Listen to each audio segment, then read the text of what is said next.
All right, I've started the recording, so that must mean it's time to get started. Welcome, everyone. Today's June the 30th, 2023. Welcome to Fridays with Phillip. Unbelievably, we are halfway through 2023. So the first half of 2023 is over. The question is, what are you going to do with the second half? And so we're here today to hopefully offer you some tips and guidelines on the best process to move that forward in a positive manner. Before we get to that part, though, we want to kick it off with appreciation for Momentum Title.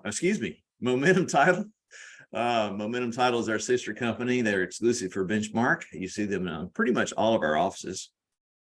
Your first closing with them is free. They offer a lot of benefits. They have a processor in most offices. They have 6 attorneys on staff, so we're pretty serious about the title business there. They will never say it, but one of the things that I want to point out to you is that patronage of that organization helps with our free tools that we offer, and we offer a bunch of free tools, not the least of which is Benchmark Dash, as well as all the training that we offer. All of that can be found on Benchmark Dash. Hopefully you have seen Benchmark Dash by now. I see a lot of requests on the Facebook closed group needing this, trying to figure out when this class is, when that class is, when the other class is. We have changed the format of Benchmark Dash, where we have the calendar right on the face of the dash. And by the way, these calendar events, you click on each date that you see there, and those calendar events are downloadable to your calendar. So if you're using Outlook or Google or whatever, you can actually export them onto your calendar so you can keep up with what's going on. It just kind of kills me when I say, when we push out the notices for this event that we work pretty hard to put together, and people say, oh, I've got a walkthrough or I've got a showing or whatever. Well, these events are on there 45 days in advance. So download them, put them on your calendar. Don't let anything else get in the way. We're here to help you learn, help you grow. The important part we also want to point out too is that the agent resources section is right there in the middle. Those are the highlighted elements, and below that you'll see the other elements. These are SSO links, SSO tiles. So you click on that, you're automatically logged into that website, into your account on that other website. We've recently updated it also, so in the lower right-hand corner, you see a have a question tab, and when you click that, it pops up a little box on the right that is a support assistant. It's an AI automated process, but in that AI automated process, it has all of the answers. Those are hooked into keywords, like in the policy manual. How do I get paid? Where do I go to do this? How do I get assigned? You click a keyword in there, or you type in a question. It's going to take you to the resource that you're seeking there. I'm going to change my view here just for a minute. All right, there we go. So you want to feel free to utilize that. That might save you a phone call when you're looking for something. We also have the agent resources right here on the dash that we have completely reconfigured. And when you click that tile, it takes you to this page. You can see that we have many resources. So if you're looking for this documentation, the Fridays with Phillip, you can see it right there in the middle. You click on that big box and it will take you to all of our Fridays with Phillip presentations, the manuals and guidelines, the home, the Real Scout exclusives, the specific forms. There's an FAQ. Get in there and play with it. There's a lot of good stuff. I want to point out to you also the training and events calendar. Not only is it digitized on the face of the dash, we also have hard copies hanging up in each office, complete with a QR code where you can snap that with your camera when you go by. These are usually hanging close to the copiers in the offices or in the kitchen areas, someplace where it's frequented by a lot of people. And it will tell you about all the different classes. You can see it's color coded here by what is in what location. That's the July calendar you see on your screen right there now. We have a lot of good stuff coming up, so you want to be sure and check that out.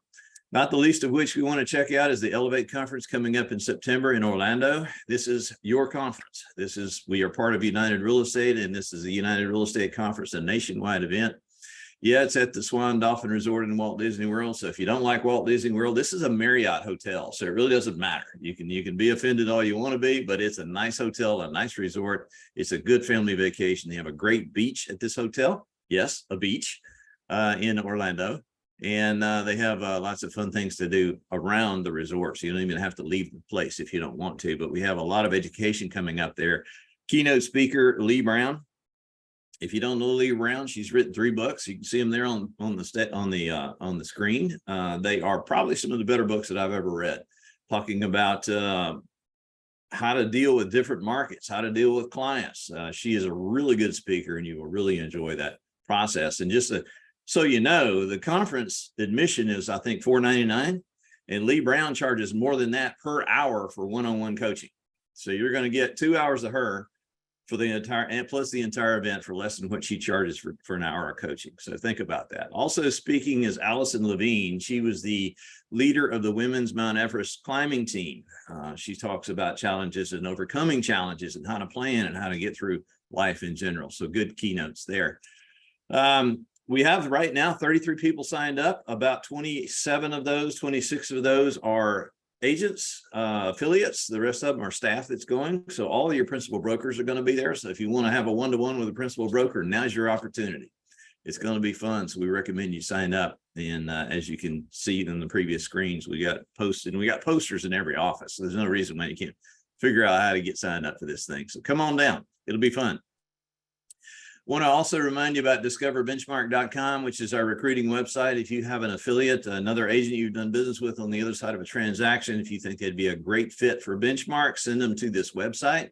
They can click the website, answer the form, and Bo Zivak will be in touch with them. If they are reluctant to do that, then by all means, give them Bo Zivak's email address, and he will reach out to them directly. And we are rewarding that in a special way right now. You have received an email about the TAP program, the Talent Attraction Program. This is run by United, but it helps us here at Benchmark. It's basically, we're going to give you $1,000 for every recruit that you bring in right now, every qualified recruit that you can bring in between now and the end of September. We're going to give you $1,000 bucks. We're going to pay you $500 at the beginning, and then $500 after they've been here 90 days. The new affiliate will get a $500 marketing credit on the Bullseye Marketing Hub, so they can order signs and business cards and all that kind of stuff. So it's pretty lucrative. There are some stipulations, of course. They have to have had 8 transactions in the previous 12 months and so on and so forth. And all of this has been pushed out to you via email repeatedly. So you should have a pretty good handle on that. So, but keep that in mind when you're talking to an affiliate on the other side. There are some good agents out there, and their companies are having a difficult time right now. We're going to talk more about that in just a minute, why they're having a difficult time, but they may be more susceptible to listening to you right now than ever before. But you have to stay involved in that process to get the $1,000. I know it's $1,000 might be important to you long about now. So keep that in mind when you're going through a transaction. Speaking of transactions, we have, as of yesterday, still over 100 transactions past their close dates. So please, all you have to do, go to the dash, click on the tile. You'll be logged into your paperless pipeline account, and you can see exactly what's missing from your transactions. And if it is on this screen, that means you have not updated your file in paperless pipeline. We haven't received the extension. We haven't received any information on why the transaction is past its closing date. Many of these are understandably new construction, so I get that that's kind of hard, difficult to deal with, but please keep up with that. All you have to do is go in there, enter a note. We've got this date changed to September 30th, and I'm going to be sending the documents in, and then we will update the system. Help us help you. 101 transactions is more than most companies do in a single month, and we've got that many that are past due their closing dates right now. Also, remember, change your address. We need to know about it, and the state of Tennessee needs to know about it. That's the law, okay? So you go on core.tn.gov, change your address, keep that updated with TREC, and then also send it to Jennifer or Donna so that we have your correct address here, so that at the end of the year, we're not playing who's under the pod trying to get the 1099 to you. We have that information updated in our system. It's a constant process we have to keep reminding people for. Another reminder is that fees are due the first Friday of each month. The first Friday of July is next Friday. So mark that on your calendar. If you change your bank credit information, if you change your credit card information, reach out to your office manager. They will channel you the proper direction to update that information in our system so that we can make sure we have accuracy. Because every time we have to touch a charge again, it costs money, and that has the potential of raising the fees in the long run. And we want to stay away from that as much as possible, don't we? You've been hearing a lot lately about Smart Dollar, and I want to say congratulations. We're up to 308 registrations in a mere 28 days. That is absolutely fantastic. We're having great success with this program. If you haven't heard what Smart Dollar is, this is a program that's offered by Ramsey Solutions that United Real Estate has paid for for Benchmarkians to participate in. It is a wealth building, debt retirement, savings for college, planning for the future program that walks you through the 7 baby steps and records that information. And I want to stress that your information on that system is 100% confidential to that system. We cannot see it. We can see the total amount of debt that's being paid off, but we cannot see who's doing what. Right now, 308 folks. Good for you guys. All you have to do is click the tile on the dash. You will go to this page that you see on the screen. And then that page, it will ask you for a company keyword. You can see the company keyword there below is United Real Estate, and that will get your account set up. So I highly encourage everybody, unless you have $2 million in savings right now, you need to be on this program. Consumer debt is killing America. It is now $17 trillion in debt. That they're just about ready to revoke the pause on the student loan. So it's really going to eat into your cash. And if you're not paying attention, you're going to get further and further behind. Success is great. 28 days, 308 people enrolled. We have total debt eliminated of $28,903. Total savings added $34,791. Meaning we have total financial turnaround of $63,694 among our affiliates in 28 days. That is changing lives. And I want to stress something here very clearly. We get nothing out of this except for a holistic approach to our affiliates and helping them with their personal financial situation. We're not selling you anything. We're not trying to take your information and sell it to somebody else. It is 100% confidential. Get on the program, help your family. We did 4 webinars in June. We're going to repeat those same 4 webinars in July. And they are on the training and events calendar. You can go, click, register, attend the events. The first one will be kind of a kickoff and how this whole process works. It's the same 4 webinars we did in June. We're repeating them in July. If you want to repeat them, you're absolutely welcome to repeat them. If you did not see any of them in June, then please attend. So the goal here is a pathway to financial independence. That's what we're trying to do. And to do that, you have to have a good base to start from. You have to have a programmed savings method, and then you have to have an automated investment vehicle as a funnel to catch the folks that are saving money and earning money. You clearly get the maximized earnings with the compensation program that we're on here at Benchmark and United Real Estate. We're giving you 100% of your money, right? We're charging you a small fee with each transaction with each month. We're giving you 100% of your money. Hang on one second. Okay, I just had a technical problem there. Sorry. So Benchmark maximizes your earnings. The program savings process is this Ramsey Smart Dollar. Many of you have plenty of savings. Many of you already are out of debt or mostly out of debt. Even if you have just a little bit, you can actually go on and get some more savings. And then once you have the savings, what is the automated investment vehicle? This is the one that we talked about in the initial video. This is the one that we want to now announce quietly, that automated investment vehicle is a company in Overland Park, Kansas called Creative Planning. Creative Planning are holistic financial managers. They have attorneys on staff to do wills, trust, true financial planning. If you are a qualified investor, they can get you into qualified investment vehicles, retirement plans, everything you can imagine. And the trick is you got to have $50,000 in savings, 50,000 of investable savings to participate in this program. If you have that, then please send me an email and I can connect you. I need 10 people right now. I have 6 that have signed up that say, yes, I'm ready to go with that. And I hope that by the end of this call, we'll have another 6 and that'll be awesome. So drop me an email if you're interested. Okay. Enough for the advertisements. Now we get onto the numbers. This is where it gets really fun. I'm pretty excited about this, actually. And I'm going to kick my air on right now because I forgot to hit my air conditioner and I'm about to melt over here. So y'all bear with me 1 second.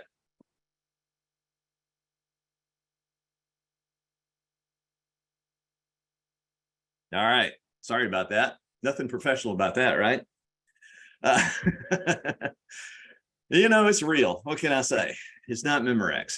So here we are, company numbers. We'll start with May, of course.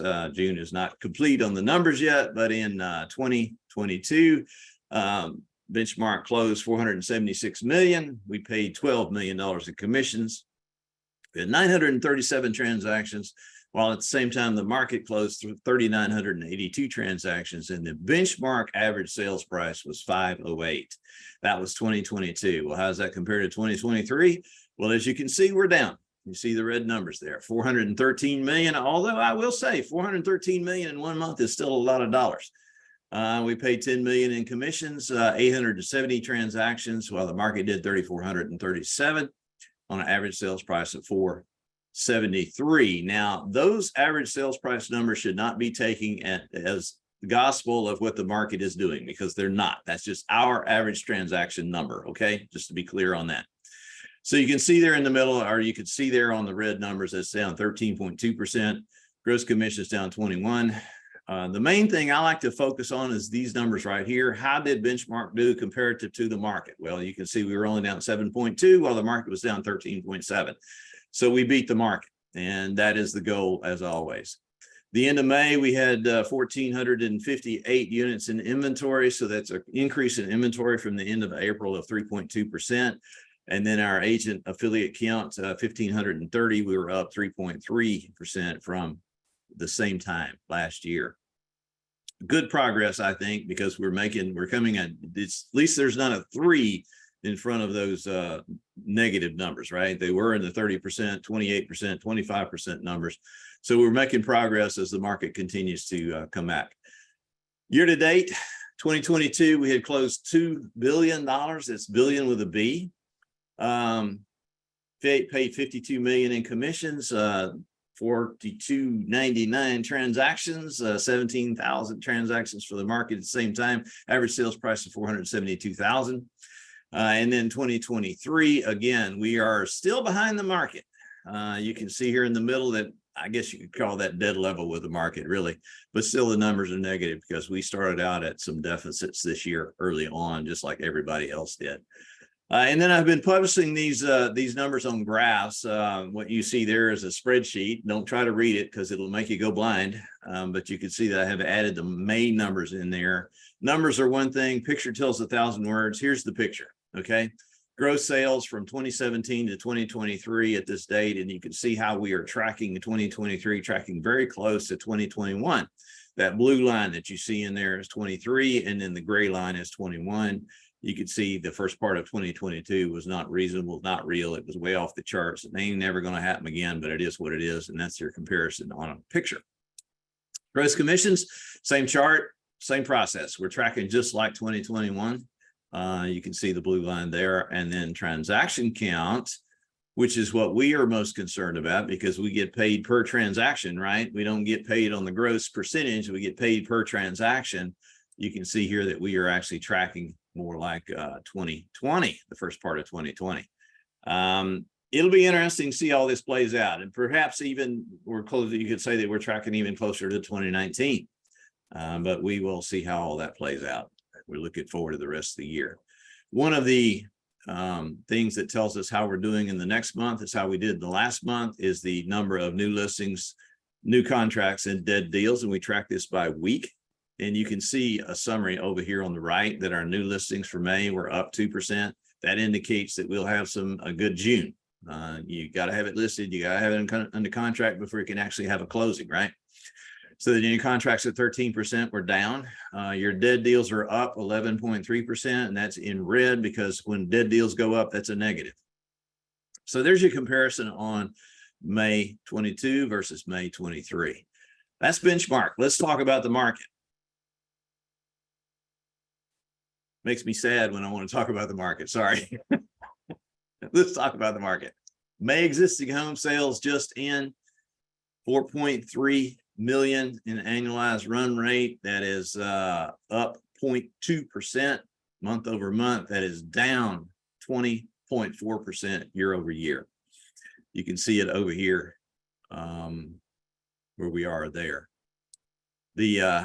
I got ahead of myself there because I was looking at it. You can see that we're kind of, this is April and May down here together. So you had this big dip at the end of the year, which affected all of us. You had a pop of existing home sales in February, and then March, and then April, and then May. You can see there in the totals up here. One thing that should make you quite happy to be where you are is this chart that you see right here in the middle. This is existing home sales and how they are divided up by region. And guess where the big green region is, right? There it is. So you should be on your knees thanking the Lord you live in the South and not in the Northeast. That's all I can say to that, because I certainly am. That's why you see these national numbers doing what they're doing. It's because of these other regions. Pending home sales, that's an indicator of what's happening in the months ahead. Again, you can see a kind of a leveling off and a dip here in May. Again, 20.7% down year over year, slightly down month over month. The index is down to 76.5. By region, again, thank God we live in the South. That's all I can say. We're only down 19.6%, where some of these regions, the Midwest is kind of the one that's dragging everybody out of the West. Is what's dragging everybody down 26.6%. Speaking of West, I think we're about to experience another migration call, because I was reading an article this morning that the city of San Francisco has now made it a felony to retain or restrain a shoplifter in a store. So if a clerk restrains a shoplifter in a store, that clerk is going to go to jail, not the shoplifter. Even Old Navy's flagship store in downtown San Francisco is now closing. Walgreens is closing. Walmart is closing. All the stores in San Francisco are closing. So I think we're going to have another migration, or at least the migration will continue. We are very, very blessed to be living in the South, even though as tough as it is, this is where the opportunity is. All right, I'll get off that soapbox. Another indicator we look at is showings, and this is showing statistics that you see here. 2023 weekly average is this red line right here. And what does it look like? It's tracking just like what? 2021, doesn't it? So it'll be interesting to see if it maintains this trajectory through the rest of the year, or if it diverges and goes up. Showings are generally an indicator of what's happening in the market, of activity in the market. The volatility in interest rates has really affected this stuff. Obviously, you've heard me say it before that customers can stand high rates, they can stand low rates. What they can't stand is uncertainty in rates. And as long as we continue to have uncertainty in rates, we will have uncertainty in the market. That's just how it works. Pending home sales, 10-year view, lowest they've been in 10 years, all the way down here. They're slightly up this year, but they're still the lowest they've been in 10 years, with the exception of the lockdowns in early part of 2020. And that you have to have it pending before it goes to a closing, right? So you have to keep that in mind. This is the next chart I'm going to show you is one that is a little bit discouraging. Number of homes for sale dropped to the lowest level on record in May. So I would say, Houston, we still have a problem. This indicates inventory. You can't sell it if you don't have it. And that's where we are. You can see over here that it's now 1.373 units available in the U.S. market, when it should be up closer to about 2.5 million at least. In June, there were nearly 40% fewer homes for sale than before the pandemic. And this is an article from Redfin that I posted here. Total, and I'll just read it to you. The total number of U.S. homes for sale dropped 6% from a year earlier during the 4 weeks ending June 11th. The biggest decline in 13 months. New listings dropped 23%, continuing a 10-month streak of double-digit declines. If those add to the deepening post-pandemic inventory shortage, there are 39% fewer homes for sale now than there were 5 years ago in 2018. Let me say that again. There are now almost 40% fewer homes for sale today than there were 5 years ago in June of 2018. And we'll talk about why in just a second. The inventory crunch is partly due to home building slump that lasted for over a decade. And we've been talking about that for over a year, how we have not built enough homes in this country to keep up even with the population. And there was a lot of noise earlier this week about new home building is going up. It's 27% higher than we thought it was going to be. They were predicting a decline. It actually went up. Everybody's kind of saying, oh, yeah. let's think about that for a second. Home building, new home building is such a micro segment of the overall market that it can rise 30% and nobody even feels it in the inventory numbers. It's just not enough homes being built. Anyway, you can read the rest of that. It's kind of interesting news to keep up with going on. And again, that was published June the 15th. So recent news, factual news. Total active listings data going back to 1982. And you can see that we are now way down here, almost with the exception of the lockdowns, at the lowest level in history on inventory. And sadly, I think that's going to continue. And here's why. Just kind of talking about the new home stuff we just mentioned, new home sales are up 20% year over year, and existing home sales are down 20% year over year. So that really more than offsets each other. This is something that we really rarely ever see. One group has the advantage here, though, and that's the home builders.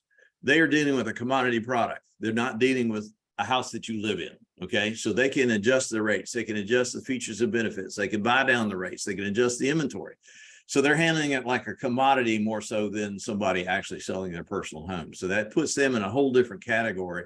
So they had a nice jump, and it's great, and it's appreciated, and it really will. Hopefully, if they keep going with that rate, it will help with the inventory issue, but I don't really see that they can. Here's one of the biggest inventory impactors that you've ever seen. Now, the Federal Reserve, they paused increases at the last meeting. They also said to expect 2 more increases this year. So the funds rate is now 5.25% roughly, and the new target is 5.75%. As we know, we've talked about how rates are related to 10-year yields, and then 10-year yields are related to the Fed funds rate roughly. So you can kind of calculate from there. And the problem is what you see the chart on the screen. That is active primary mortgages by interest rate. You can see over here on the left, we have less than 2%. This is the total number of mortgages out there as of March 31. You can see over here on the left, those that are less than 2%. You can see over here on the right, those that are 7% or greater. This is from March 31st from Black Knight, the people that do the title closing software. So they have a very accurate record of what's going on with closings. I would contend that if you were to bring this up to June, it's probably going to be up along this line here as a percentage wise. But here's the deal, and you've heard us talk about it before. 91.8% of all mortgages in America have a 6% or less mortgage rate. They're not going to sell that home and move to a 7% mortgage rate unless they have to. 82.4% are below 5%. 62% are below 4%. And then finally, almost a quarter of all mortgages out there are less than 3%. Those people are not going to move unless they absolutely have to. And that exacerbates the inventory problem. So the bubble in home prices is going to keep growing until this inventory problem is solved. And that is something that everybody says, oh, when is the inventory going to get better? When is the inventory going to get better? It's 100% dependent on this right here, this chart that you see. Home builders can only build so many houses, but these are the facts. We also have other impacting factors. Competition. Little statistics that I did here on the chart. You can see that NAR members in May of 2023, there are 1.550 members. That is 215 people per realtor, and per household is 1 realtor for every 93 houses in America. Okay, that's a lot of competition, y'all. I don't think there's another industry out there. Look at the other charts. Amazon, 303. 131. Attorneys, who everybody loves to hate, right? 257 to 110. You think there's an attorney on every corner? There's a realtor on every corner for sure. Doctors, 96 per household. There's 1 per every 96 households. Say it the correct way. Walmart, and Walmart employs everybody, probably including me after this presentation's over. 1 per 90. And then federal employees, which literally seem to be abundant, 1 per 80. That's based on the U.S. population of 334 million and housing units of 144 million in the U.S. Those are disturbing numbers. That indicates way too much competition. So I went back and I said, okay, how does this correlate to home sales in America? over the last 23 years. Here we are. That data is available to anybody who wants to go search for it. You can see that it starts at Y2K up here and goes all the way down to the current run rate of 2023. Admittedly, we're only halfway through the year, so this number over here, final home sales, may be higher, but that's where we're sitting today. So bracketing those two, in the year 2000, we had 766,000 realtors, and we sold $5.1 million houses. 2023, we have 1.55 realtors, and so far we sold 4.3. Now you say, well, that's appalling, but think about this. What is the difference in technology between these 2 years? Do we not have technology available at our fingertips that would amplify everything that we're doing to make us more productive as realtors? Yes, we do. So that it's even worse than it looks, is my point. If you want to put that on a graph, here's your graph. You can see the year is down here at the bottom, 2000 all the way up to 23. The orange bars are realtors. The existing home sales are the gray bars. You can see how existing home sales have gone up, gone down, gone up, gone down. You can see how realtors has steadily increased, hasn't it? Let's put a line on those so you can see them. That's the realtors, and you can see how they have steadily increased, but not really decreased, while home sales has acted wildly. So here's something to think about.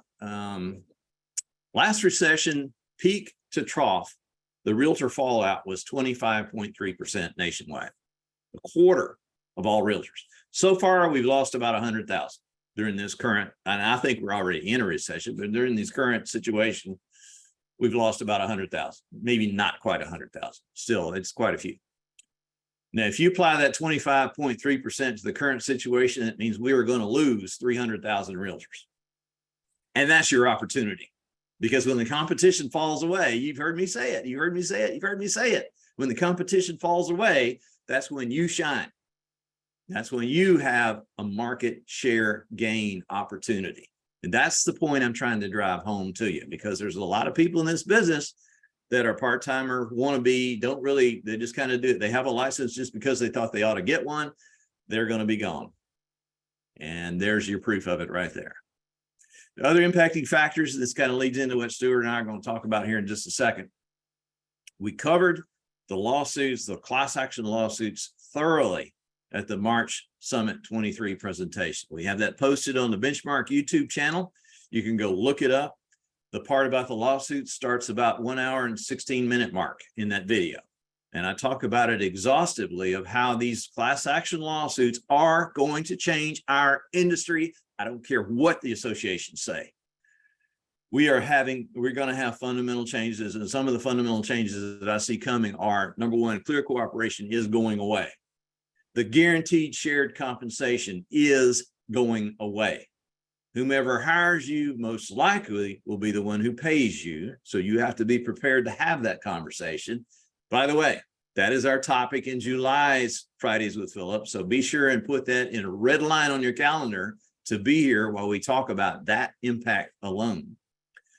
And you must be able to have the conversation on how your compensation works. We're going to begin training. The first one of these lawsuits is going to trial in October. And we're going to begin the training before then on how to have that conversation. That's a very nebulous thing. It's a very difficult thing because every situation, every client, every realtor is different. So we have to kind of give you some basic parameters and to do some practicing on how to have that conversation. But you absolutely must begin to formulate an idea of how you're going to express your value proposition, because the concept of showing up, showing a house, and automatically getting paid has a lifespan on it, an expiration date that is in the not too distant future. So your best moat around your business is getting that buyer's rep agreement signed at the beginning of the relationship. Ryan and I had this conversation yesterday. It still blows my mind that agents still think it's okay to do that when you execute the contract. It is not. You do that at the beginning of the relationship. And I know I sound like I'm yelling, and I'm not yelling. I'm just passionate about this stuff because I don't want to see you guys wake up one morning and not have any business. And that's what's going to happen if you don't learn and pay attention to this stuff. We've got 140 people on this call, and that is less than 10% of our agent population. It blows my mind that people are not paying attention to what's going on. Most brokers are poo-pooing what I'm saying. Most brokers are saying, don't worry about it. It's going to work out. It's going to work out. I'm telling you, it's not. And we have to be prepared because there are fundamental groundswell changes coming. And fortunately, we are blessed to have an MLS director that knows that and is making steps. And we'll get to that in just about 1 second. But I want to show 2 more slides, and I'll be done, Stuart, I promise.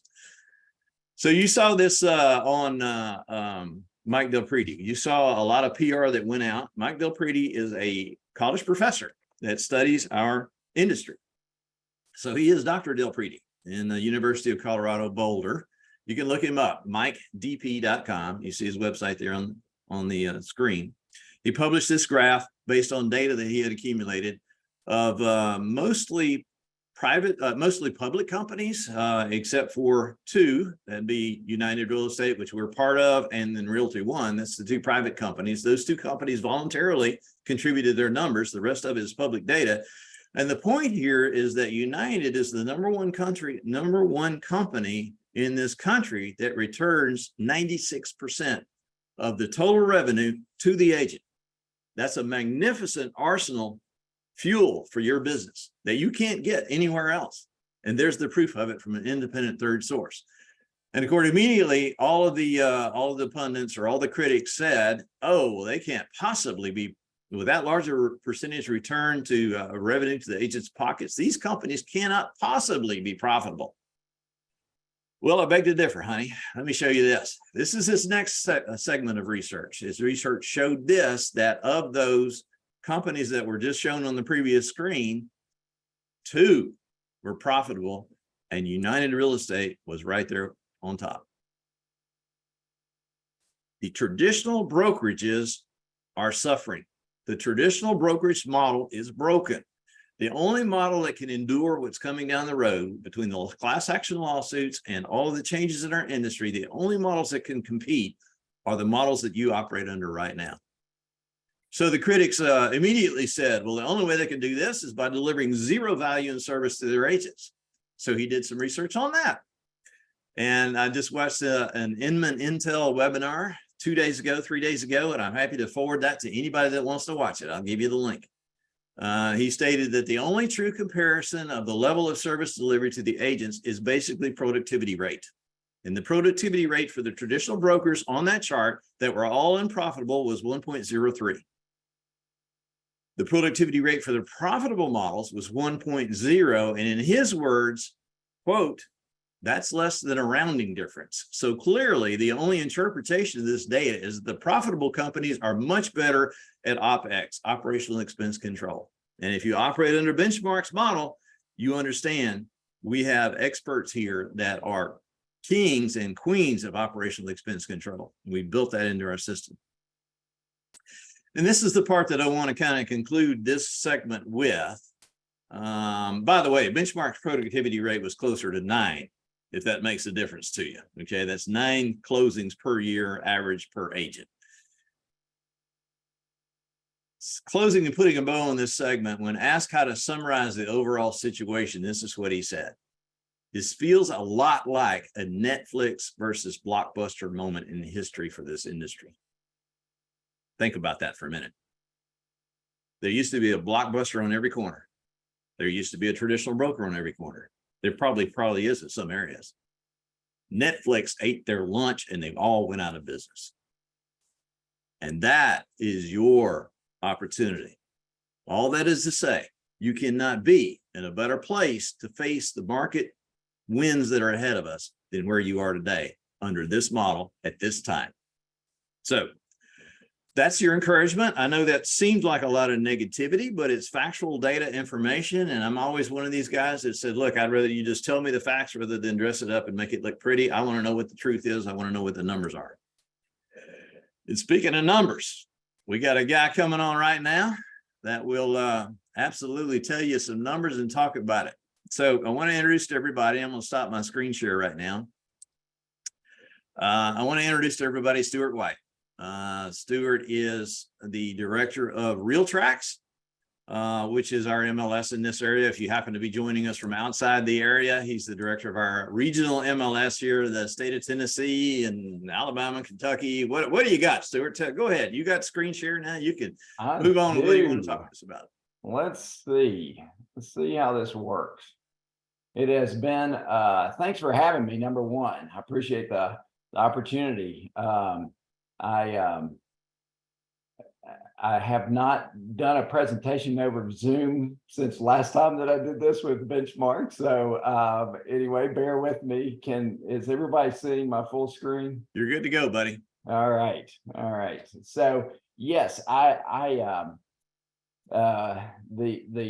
congratulate everyone for being with a company who is the only positive news in the industry at this point. So there's a lot of negativity that goes on, but United and Benchmark, as part of that, are making fantastic news across the country. It's not just Mike Del Prete, but the other news outlets, T360 and other news outlets are kind of tracking this story because they can't believe it that somebody's returning so much money to agents and it's profitable. So congratulations to you all for that.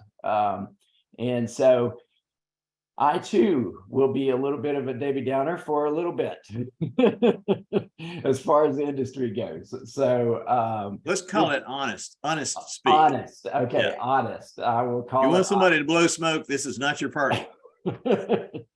So there's a lot going on in the industry. I mean, more than I've ever seen. But as Phillip pointed out in March, and also just a few minutes ago, the two biggest things that are going to impact the industry are the lawsuits and the Department of Justice and the Federal Trade Commission. And so basically, the Department of Justice and the FTC have very much blinders on, and all they can see is 6%.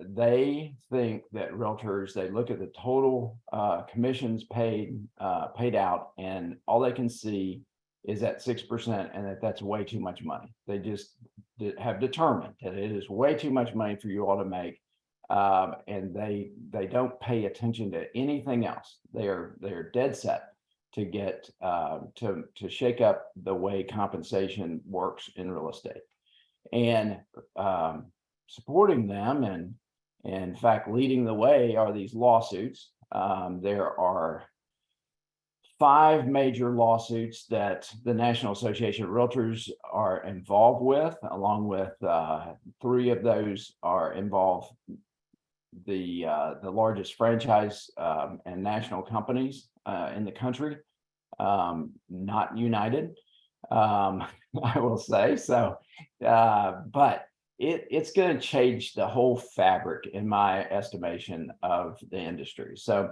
there's a lot of other stuff going on. NAR is completely ineffective as far as being able to do anything constructive in the industry, because they are so wrapped up in these lawsuits. They are afraid to sneeze because they're getting named right and left in legal turmoil. So they are pretty much out of the picture as far as solving the industry problem until they can get some resolution with these lawsuits in the DOJ. And of course, they sued the DOJ, so they're not real in their positive side right now. DOJ has appealed that lawsuit, and it all has to do with the clear cooperation rules that came down a couple of years ago. But we are in an uncertain market. I mean, I'll read 10 economists' view of the marketplace, and there'll be 10 different opinions. I mean, we're in a slight recession. We're in a soft recession. Recession is coming. We are already in a recession. But I think Phillip laid it out very well for as far as the housing market goes, that it's slower. I mean, we'll be at a 4.3 million sales unit rate by the end of the year, which if you have to go back to 2011, I think, to hit that level. So So that is certainly, we're going to have fewer transactions and fewer agents. And I ran the numbers for Realtracs. There is 76% of our users have gotten their license since 2012, which means they have never experienced a down market. They not that that's a super bad problem unless they're not educated on how to work in a down market. So I would say that we've got some learning to go through over the next couple of years. Technology is a mess. There are hundreds and hundreds of people out there trying to release technology in the space. You know, the acquisitions, Black Knight is trying to be acquired by another company. It's being blocked by the Federal Trade Commission. CoreLogic is another very large national vendor. They were purchased a couple of years ago. And of course, you know about CoStar buying Homes.com and HomeSnap. They are getting rid of HomeSnap and branding everything under the Homes.com. I think that they are planning their model is definitely after Apartments.com and how they dominate the apartments market now. And I think when they began, they were somewhere around 10% of the apartments market in revenue dollars. So, and they're very proud to say that their Homes.com approach is going to mirror what they did with Apartments.com. And I think they have slated $400 million for advertising this year. They have yet to release that, but I mean, to launch that advertising campaign, but the CoStar will be, and their Homes.com brand will be a factor in the future. And so they're going after Zillow. So a lot of people may applaud that they're going after Zillow. Doesn't matter to me. There's going to be somebody that everybody hates out there. It used to be the newspapers when they dominated the market and you paid them too much money. So then it was Realtor.com and then it was Zillow and it goes on and on. So it doesn't matter. It's just, it will change the landscape and how you interact. And then there's a significant competition among MLSs because the sophisticated MLSs see the handwriting on the wall with these lawsuits. And so I'm going to talk about that just a little bit. So scenario planning, by definition, an MLS is an offer of compensation and cooperation with among broker competitors. So the listing broker obviously says, I will, if you bring me a buyer, I'll pay you X. That's going to be gone. That's 2 years is a very, I think, conservative number. So I think that by the end of the year, we will have some movement on that. And so we've really got to say, okay, if we're no longer an MLS, what are we? So we're doing scenario planning for that. A prohibition on aggregated offers of compensation data. So the Federal Trade Commission has issued some regulations on within different industries that if you aggregate information about what is being paid for a certain service or a part or a piece or whatever, that you can't do that. There's a prohibition to do that because it allows your competitors to fix their prices based upon what's in the marketplace. So I'm looking for that from the Federal Trade Commission coming down on realtors and MLSs, basically, because that's where you find that. MLSs will be forced to operate independent of realtor associations. I think that I've heard a couple of leadership at NAR, and it's been floating around the halls for a while now, about NAR going bankrupt because of these lawsuits, and it's a real possibility. The people go, NAR is too big for that to happen. Well, the tobacco associations were very much too big to fail back in the day, and some really thought leaders at some of the companies like RJ Reynolds said, we don't really want to be in the tobacco business. So they bought all these other businesses. They diversified away from tobacco, but the tobacco associations have disappeared. And so it is possible. And with the dollar volumes we're talking about in damages through these lawsuits, I think we're talking about $8 billion just in the state of Missouri. Is that about right, Phillip? Yeah, I'm just going to talk to that for a second. Y'all need to understand that the claimed damages in these lawsuits cumulative is north of $150 billion. It's billion with a B. So even if they only get 10% of that, that's $15 billion, and that will bankrupt every one of the defendants in the lawsuits. Thank God Stuart White set the MLS up where you cannot search by broker agent compensation, or we would be included in those same lawsuits. That is how the 21 other MLSs in the country got included, is because you could search by a broker compensation. But as you said, 100%, NAR's going to be bankrupt, because we not only have the lawsuits to worry about, then we have the DOJ, and then we have the FTC. And we talked about this extensively in March too, and I'll shut up now. So go ahead. All right. So anyway, we're looking at this kind of saying there's a good possibility. If you read the judgments from the opinions from the judge of the one, especially in Missouri, it was Sitzer, and now it's Burnett versus NAR and all these other national companies. It looks pretty bad for the realtors. And so this isn't like, I'm just dealing with reality here too. So a prohibition on directors setting rules and regulations, because some of the claims, there's a lawsuit in the Boston area against the MLS there, which it's actually broker owned, but a lot of it has to do with brokers coming together and setting rules and for the industry, and that, whether it happens or not, is really irrelevant when you're talking to a judge or a jury. It just looks bad. They're competitors coming together making rules. So I think there will be prohibitions on, in some form or other, of MLS directors creating rules that manage the business. Buyer brokers are prohibited from being paid by sellers and sellers brokers. I saw a comment earlier that this is going to create problems for the VA. I guarantee you the DOJ does not care about the VA.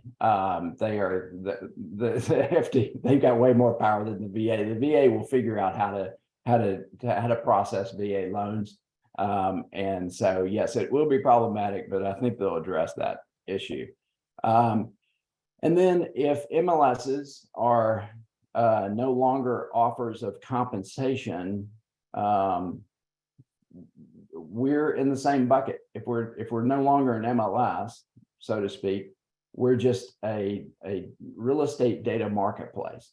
And so the amount of dollars in all of the MLSs around the country is about $100 million, which is nothing compared to the purses and pockets of CoStar and Zillow. So we have to say, how do we play in that marketplace where the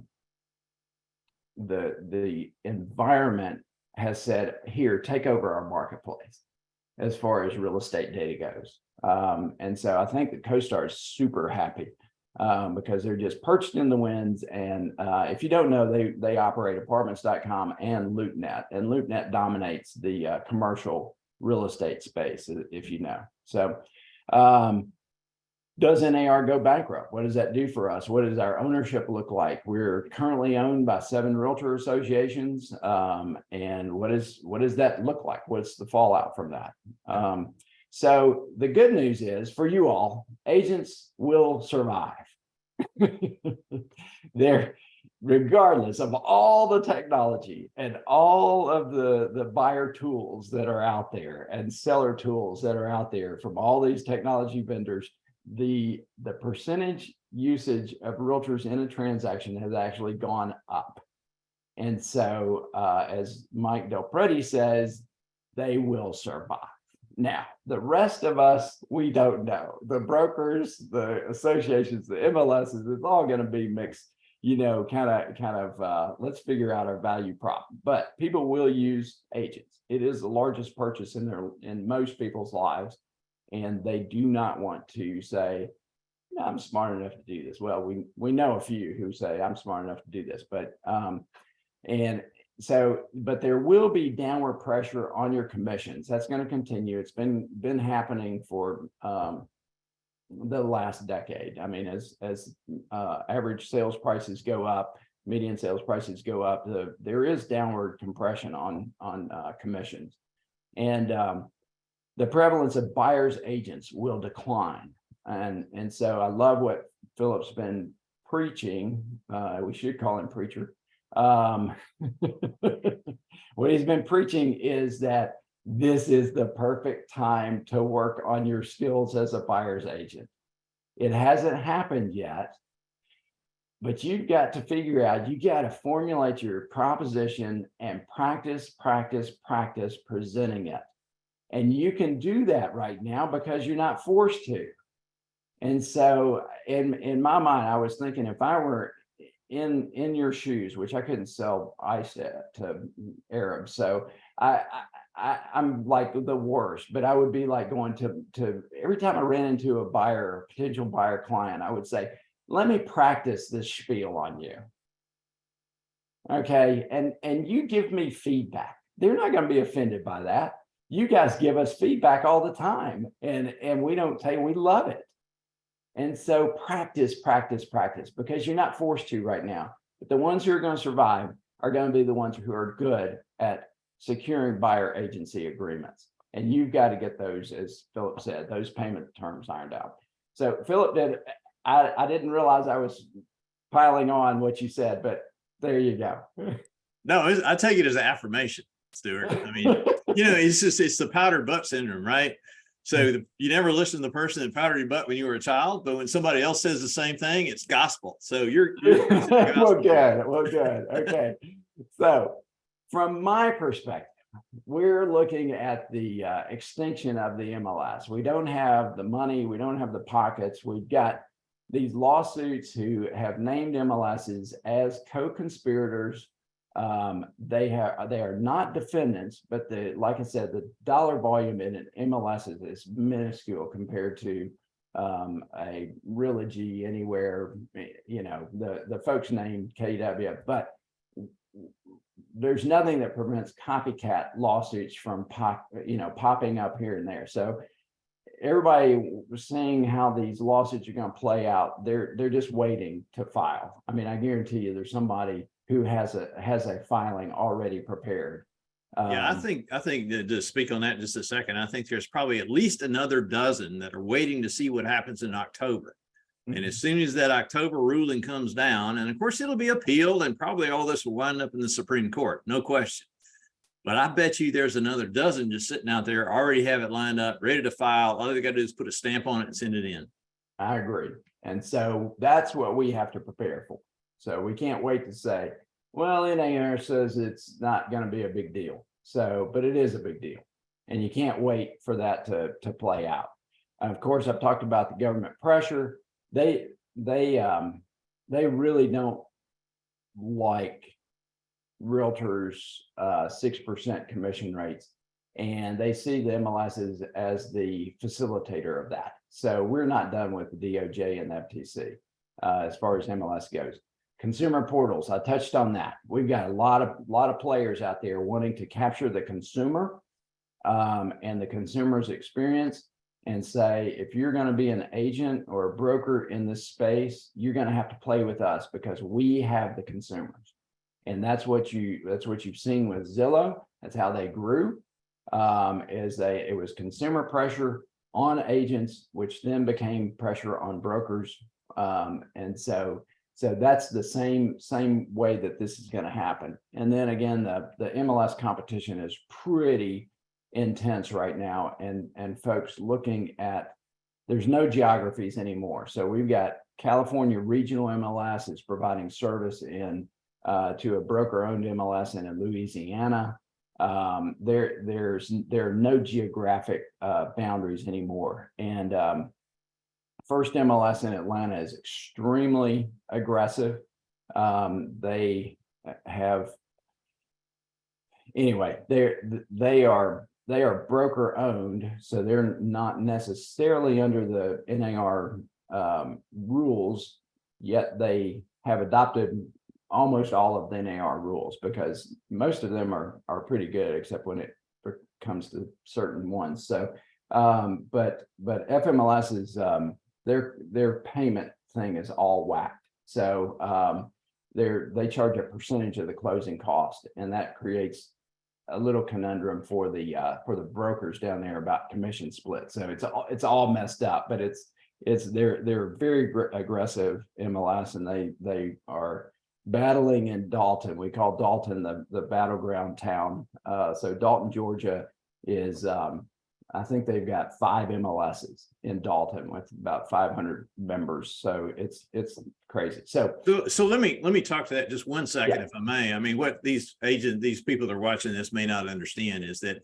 in Atlanta, for example, there are actually 2 MLSs. One is a realtor-owned MLS, and the other is a broker-owned MLS. And essentially, if you're going to do business in Atlanta, you have to put your listing into both.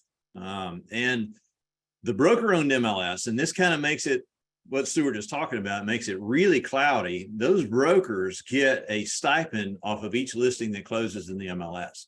So not only are they compounding it with commission, but they're also getting a residual from the MLS activity that creates a whole different conversation when you look at DOJ and FTC regulations that are to come. So most of these agents don't know that. That's why I wanted to point that out. Yeah, when Realtracs started, there were 4 MLSs in Middle Tennessee. So we combined the 4. We solved a problem that was really good for us for 20 years. I mean, we didn't have problems of you're having to pay multiple MLS fees, but there are 5 MLSs in San Francisco. So if you do business, you pay 5 MLS fees if you do business out there. So when you look at scenario planning, you have to say, what does Realtracs want? What do we want to be when we come out the other side of this, this doom and gloom? And so we would love to be a comprehensive, unified, harmonious marketplace of real estate data. That's good for the consumers, it's good for the brokers, it's good for the agents. So that you don't have to wonder whether something's listed on Zillow and something else is listed on CoStar, or something's listed through another MLS or whatever. Having real estate data in one place is good for everybody. And so having that comprehensive look at the marketplace, MLSs have taken that for granted that they are a legal monopoly in a marketplace, but it's been really good for everybody in those marketplaces because it creates that unified and harmonious marketplace, and it's comprehensive. We want to support brokers and agents businesses. So we want to help your clients and customers. So our focus is not like a Zillow, CoStar, or Realtor.com on consumers. Our focus is on the broker and agents businesses. So that's what I will fall on the sword on that one. So if we ever stray away from that, because I believe in realtor and broker impact on people's lives. And I think you all change people's lives and you help people at that critical juncture in their lives. And without you all, I think people are going to make some really bad mistakes. I've seen other people who do that without realtors. So I really believe that you all need to be in that transaction. We as a company, we would just want to offer and build great software. I mean, we're a technology company. We are one of 5 MLSs in the country that write our own software. We love it.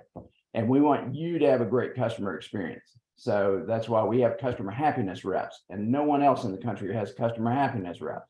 We want you to have a great experience with our company. So that's what our end goals are. So how do we combat this? So currently, we've got to grow.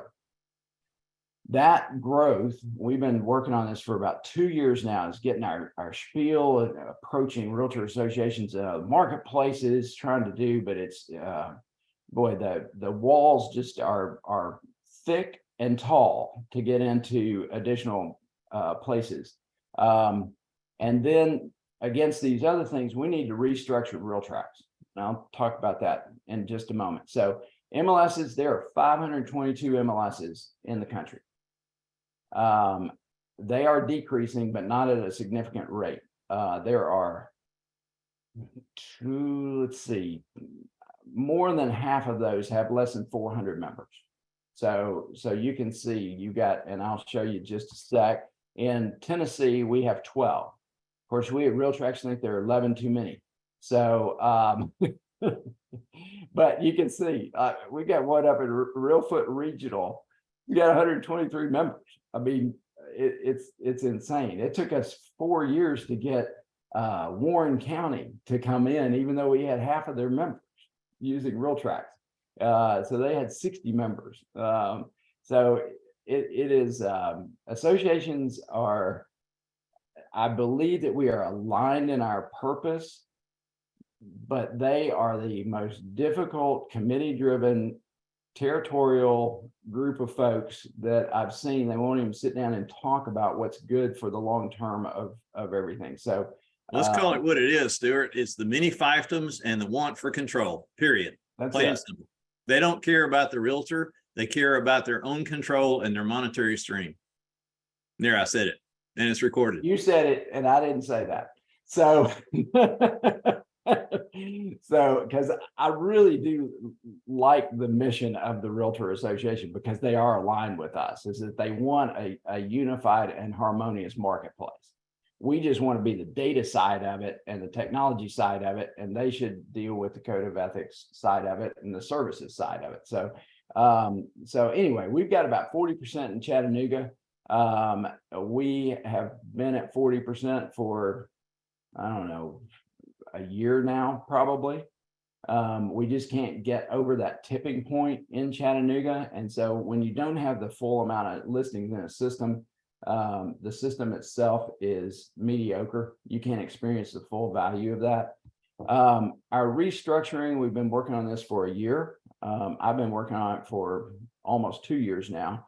And this is restructuring for both risk management with these lawsuits and to provide expansion opportunities. So the restructuring proposal that we've been going back and forth with sets up a flexible ownership structure so that we can approach another association, and it's not, I mean, I get it. They don't want 7 realtor associations in Middle Tennessee telling them how to do business. It's that grand division of Tennessee coming into play in the MLS world.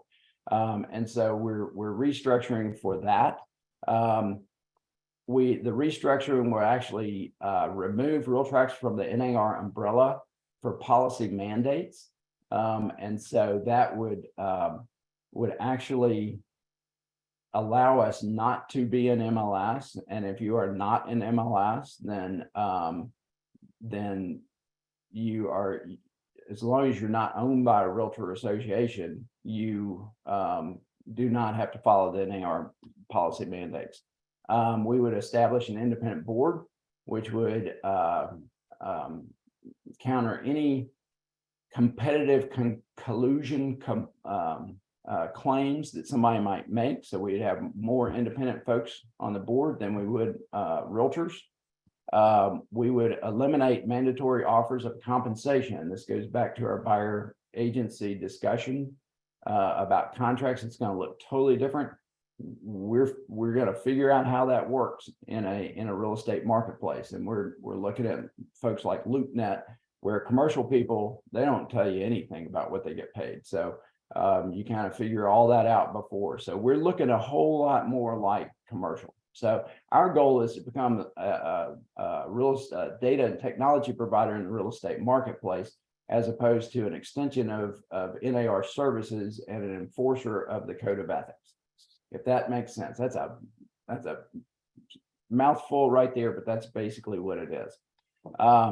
What's the alternative? Just extinction. I mean, I would give it probably 7 to 10 years, just because of the drag along that associations can't, they'd be kicking and screaming, giving up MLS, but the amount of participants will just diminish over time.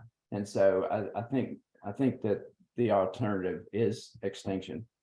But I think we can do it at Realtracs. I think we can do it. I think we can create a marketplace that is I think that when the fallout of this comes from these lawsuits, we can come in and say to an association, just partner with us.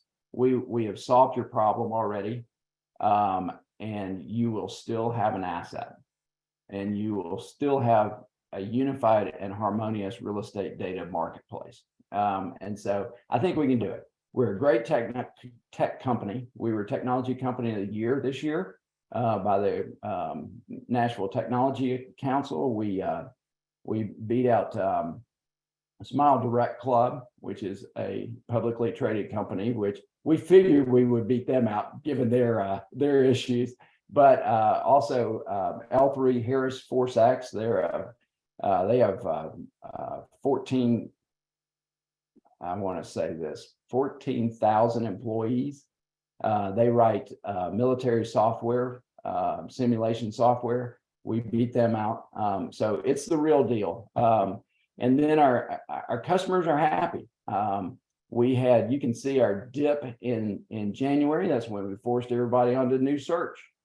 But we track our net promoter score. Anything that's an 8 or 9 or 10 is positive. Anything 5, 6, or 7 is ignored, and anything 6 and 7 are ignored. Anything that's 6 or less are detractors. So we've got a lot of folks who give us a 9 or a 10, 8, 9, or 10 on our score. It is the most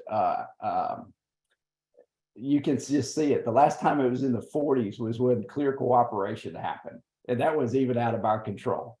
And so that it is definitely a reflection of how people feel about MLS. And just so y'all know, anything above 45 is considered phenomenal, right? Yeah, my brother. So 0, anything above 0 is good.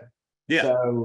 So world. If you get above 45, you're in like a top 1% of companies out there. Right. World class is over 70. So my brother works for Humana, and he said they would kill for a 30. They would kill for a 30. So, so I think we've got the right people. I mean, we've got a fantastic team. They're all dedicated and to you all and serving you and making your market work and that sort of thing. So that's our vision for the industry. I know we've got to move along, and I want to talk about product work. We disrupted everybody in January by forcing everybody over to a new search platform. That was the last piece. We've been working on this for 4 years. That was the last piece. We promised everyone that we were not going to rearrange your closets this year, so that when you get into it, everybody's exhausted from change. And so we realized this. Everything changes all the time. So we don't want you to go into Realtracs and everything's moved around again. So our product work has been focused on things that are not disruptive to your business. So first of all, Realtracs showings, we released it actually a couple of years ago, coming up on 2 years. You can see the orange line is where our market share was which was just above, we were at 0 back in 21 when we released it, obviously, but in February of 22, we were about 14%. We are now at 48% market share, and you can see Zillow's showing time has decreased down to 23%. And then the 29% of the folks who select other in the system. So they may be farmland and lot, they may be new construction, they may have a combo lock on it. I don't know. They just select other. And so we're blowing Zillow out of the water. And so we did add, we got feedback as any good technology company. We added the 2 most requested things, the showing statistics and the 15-minute showing intervals. Those were released just maybe a month ago. And so that was one of those things that everybody requested, and we put it in there. So our market trends, if you have not seen market trends, you've got to go in and look at it. So our goal, we had contracted with Showing Time for InfoSparks and Fast Stats. Zillow bought Showing Time, so they also bought Fast Stats and InfoSparks. Well, I never liked InfoSparks because I couldn't understand it and the information was incorrect. And we never could get them to do it. So we took this time to release our own statistics platform and market trends. It is phenomenal. And if you haven't seen it, take a look. We will be terminating the InfoSparks and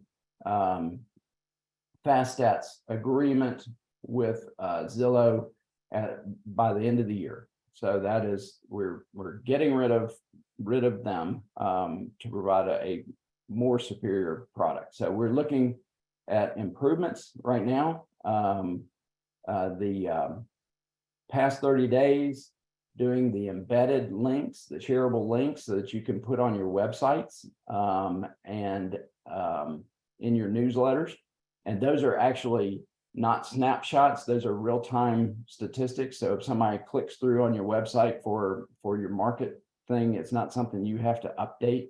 They're real-time statistics. So anyway, I love it. We looked at it. I have analyzed every figure that is in here multiple times, and they are accurate. They are the most accurate statistics that are out there.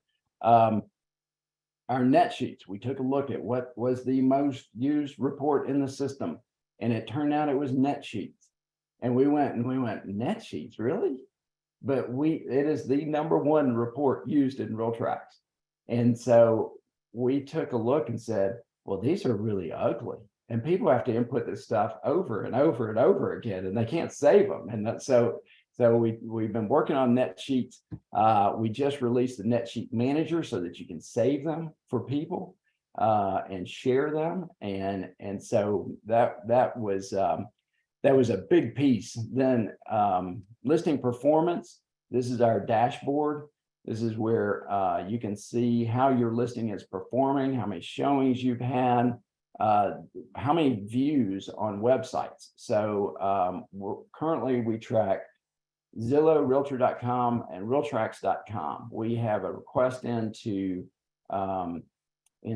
Homes.com to get an API for their public views on their website, which they said they would release. But we want to include those because you won't need to be able to share this information with your clients and show them how it's performing in the marketplace, so that you can have real discussions about pricing and expectations. SEO, we've been working doing a ton of under the cover work for SEO. And that work continues. It's a slow process, and you're waiting on, we're focused right now on Google, of course, because they're the #1 search engine in the world. But you have to wait on them to say, you make a change, and then you wait to see if their crawler picks it up and if it's indexed. And then if they, so we make some changes, and then we wait and see how it affects. So we are up to over 50,000 of our listings being indexed on Google, which is a good thing. And so now we're working on keywords and that sort of thing. So it's all good work for you all. We're also working on a huge project. Not going to tell you about it. I told you about it last time. If you want to go and look at notes from the last time I spoke to you all, I told you about it, but now it's secret. Not for me, but the folks I'm working with this on. So we're going to release it October 1st, and there's a ton of work being done in the system. I would just say, if you want to zoom your maps around the South, then you might see what we're working on. So October's a big month. October's a big month. Yes, October's a big month. Yeah. So that was it. That's what we got going on at Realtracs. We're just trying to prepare for for what's coming down with the lawsuits and make our product the best we can be and provide you all with a great service going forward. So Outstanding, Stuart. Thank you for all of that. I think the theme here for you guys to glean is that Realtracs is intent on becoming a regional technology company, not just a staid old realtor controlled MLS. And I'm very pleased to see that. Not only does it help you in your business, but it also protects all of us from being involved in these legal actions that are going on. And that's going to be increasingly it sucks up a lot of my time for sure. But I appreciate everything you've done there today, Stuart. Thank you so much. We'll have ongoing conversation with Stuart and bring him in, working closely with him to make sure that we are up to date on everything that's happening over there, and we'll be releasing it to all of you guys. Did anybody have any questions or comments? I saw some comments come through the chat and I tried to answer them as they came through, but if you've got anything that you want to ask Stuart, now would be a good time to unmute and do that. If not, then we're absolutely okay. So let's see, Drew made the point. How do we offer feedback on Realtracs showing service? You fill out a ticket and make a comment, right? Right, Stuart? Oh, absolutely. We read every email that comes in to feedback or suggestion. I think I forgot support at realtracs.com, but feedback's the best way to send if you want to create an email in the middle of the night. The best way is reach out to your customer happiness rep. Right.